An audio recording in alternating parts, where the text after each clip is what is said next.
शांति बनाए रखने की अपील की है। घटना के बाद इलाके में इस समय माहौल तनावपूर्ण है। मनभूलपुरा में कर्फ्यू भी लगाया गया है और दंगाइयों पर सख्त कार्रवाई की जाएगी। डीजीपी की ओर से सख्त लहजे में चेतावनी दी गई है।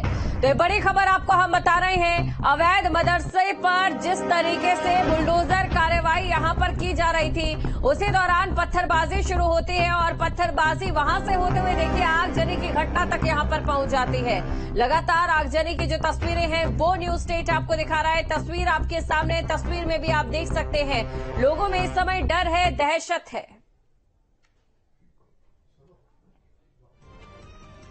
हल्द्वानी के बनभूलपुरा क्षेत्र में न्यायालय के आदेशों के क्रम में प्रशासन की टीम अवैध अतिक्रमण को हटाने गई थी।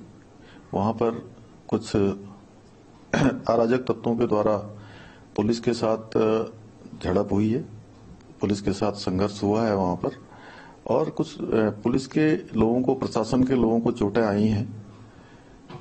वहां पर अभी तत्काल अन्य कंपनियां पुलिस की और केंद्रीय बलों की भेजी जा रही है।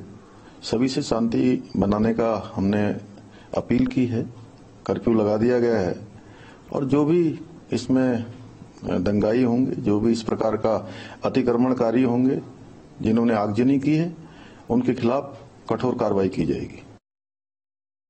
देखिए, आज शाम लगभग 4 बजे एक हल्द्वानी में बनभूलपुरा इलाके में जिला प्रशासन और पुलिस की संयुक्त टीम जो है वो माननीय न्यायालय के आदेशों के क्रम में अवैध अतिक्रमण हटाने की कार्रवाई कर रही थी। तो उस कार्रवाई के विरोध में वहां कुछ उपद्रवी अराजक तत्वों द्वारा पथराव किया गया, आगजनी की गई और उनके पास शायद ये भी सूचना है कि अवैध असलहों से उन्होंने पुलिस और प्रशासन पर फायरिंग भी की और कुछ पुलिस की गाड़ियों को जलाने की सूचना है। थाने के आसपास भी तोड़फोड़ और आगजनी की सूचना है। तो घटना की जैसे ही सूचना मिली, वहां तुरंत जो हमारे डीआईजी कुमाऊं है वो भी मौके पे पहुंचे और आसपास के जनपदों से अतिरिक्त पुलिस बल भी वहां भेजा गया है और साथ ही साथ राज्य सरकार द्वारा एमएचए से इसमें अतिरिक्त पुलिस बल की मांग भी की गई और 4 कंपनी हमें एडिशनल सेंट्रल फोर्सेस भी तत्काल एमएचए द्वारा उपलब्ध करा दी गई हैं। और इस घटना की गंभीरता को देखते हुए माननीय मुख्यमंत्री जी द्वारा अपने आवास पर थोड़ी देर पहले एक आपातकालीन बैठक बुलाई गई। उस बैठक में माननीय मुख्यमंत्री जी की अध्यक्षता में मुख्य सचिव महोदय, मैं, हमारे एडीजी लॉ एंड ऑर्डर और सूचना निदेशक, हम सभी लोग वहां थे और स्थिति का जायजा लिया गया और अभी फिलहाल स्थिति वहां पे नियंत्रण में है।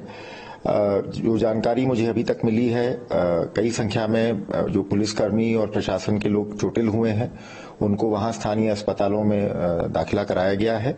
फिलहाल किसी कैजुअल्टी की सूचना नहीं है। स्थिति जहां तक मेरी जानकारी है तनावपूर्ण है पर नियंत्रण में है और हम लोग के पास इस पूरे घटनाक्रम की डिटेल अलग अलग जगह पे जो जो इसमें उपद्रव किया गया है उसकी सारी फुटेज है और आने वाले इस घटना को माननीय मुख्यमंत्री जी द्वारा, राज्य सरकार द्वारा बहुत गंभीरता से लिया गया है और आने वाले दिनों में जो भी उपद्रवी तत्व इस घटना के पीछे थे उनको चिन्हित किया जाएगा और उनके खिलाफ सख्त से सख्त कार्रवाई की जाएगी।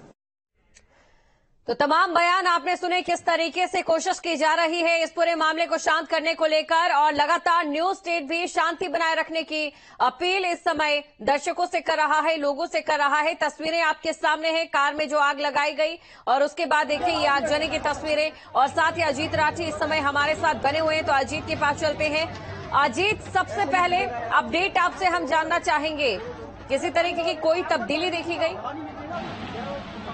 जी बिल्कुल, देखिए जैसा अभी मुख्यमंत्री ने एक आपात बैठक बुलाई थी जिसमें मुख्य सचिव और कार्यवाहक डीजीपी और ये तमाम जो बड़े अधिकारी, आला अधिकारी हैं लॉ एंड ऑर्डर की सिचुएशन को संभालने के लिए उनके साथ एक बैठक की गई है। अराजक तत्वों से सख्ती से निपटने के निर्देश दिए गए हैं और बनभूलपुरा जो ये घटना स्थल है जहां पर ये आगजनी हुई है, डीएम ने वहां पर कर्फ्यू लगा दिया है। तो मुख्यमंत्री की यही, बाकी लोगों से मुख्यमंत्री की अपील है कि अराजक तत्वों का साथ ना दें और शांति बनाए रखें और इसीलिए जैसे कार्यवाहक पुलिस महानिदेशक ने भी बताया है कि किस तरह से वहां पर जो घटना हुई है और स्थिति तनावपूर्ण है लेकिन नियंत्रण में है। और उन्होंने ये भी कहा है कि कुछ लोग चोटिल हुए हैं लेकिन किसी तरह की कैजुअलिटी की कोई खबर वहां से नहीं आ रही है।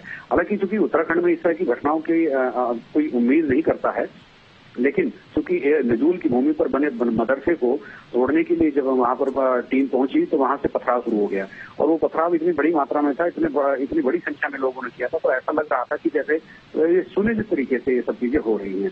क्योंकि पहले नगर निगम वहां नोटिस दे चुका था मदरसे को तोड़ने के लिए, उन्होंने उसको नहीं हटाया और फिर वो हाईकोर्ट गए, हाईकोर्ट से राहत नहीं मिली और इसी बीच में प्रशासन ने अपनी कार्रवाई शुरू कर दी।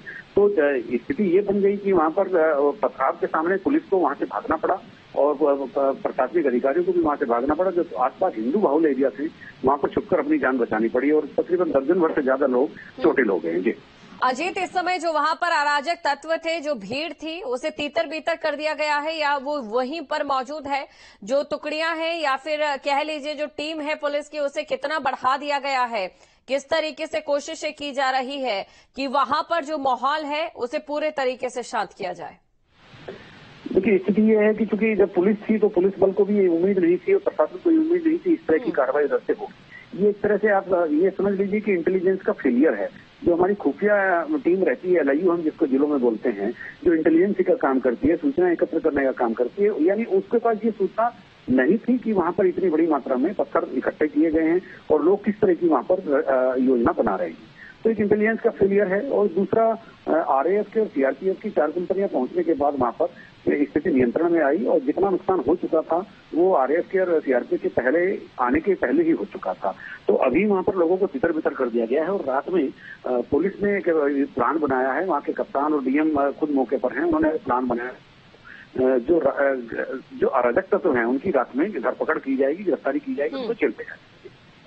यानी कि कुल मिलाकर इस समय स्थिति को कंट्रोल करने के लिए हर एक कदम उठाया जा रहा है, कोशिश की जा रही है।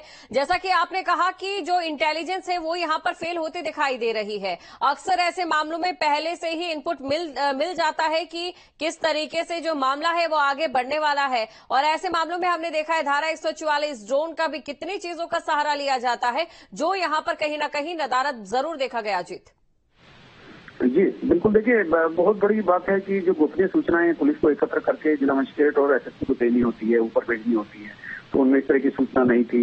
इसके अलावा जो प्रशासन का अपना भी तंत्र होता है, पटवारी होते हैं, नगर निगम के कर्मचारी होते हैं, वहाँ सामुदायिक केंद्र होते हैं, वहाँ पर सरकारी कर्मचारी होते हैं और उस बनभूलपुरा के अंदर सामुदायिक केंद्र है, बिजली घर है और स्कूल हैं।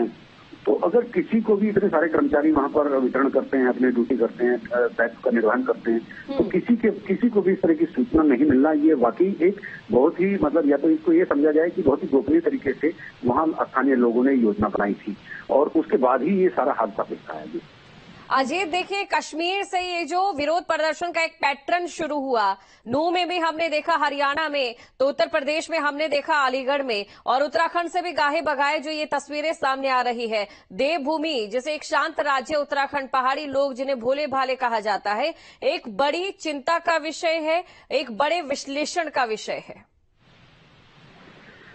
जी बिल्कुल, देखिए इसकी तैयारी तो करनी होगी, मैकेनिज्म बदलना होगा, जो इन्फॉर्मेशन आने का जो क्रम है, जो उसका सिलसिला है, जो पुराना मैकेनिज्म है उसको बदलना होगा। क्योंकि आज की तारीख में मुखबिरों की स्थिति बहुत मतलब नगण्य हो गई है। आज की